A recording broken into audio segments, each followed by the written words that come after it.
અમારે અહીંયા કારખાનામાં. બાકી તો મોજે મોજ, લીલા લેર. હવે આપણે આજ બ્લોગ બનાવવાનું ચાલુ કર્યું છે. આજ અમારા ભાઈ અમને રવાડે ચડાવ્યા છે, તો ભાઈની યુટ્યુબમાં ચેનલ છે, સબસ્ક્રાઈબ કરજો.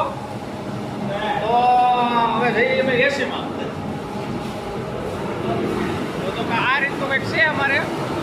અને આ ભાઈ તો બિલ્લે ભરે છે ને અહીંયા આ રીતનો મજૂરમાંથી માલ આવે છે.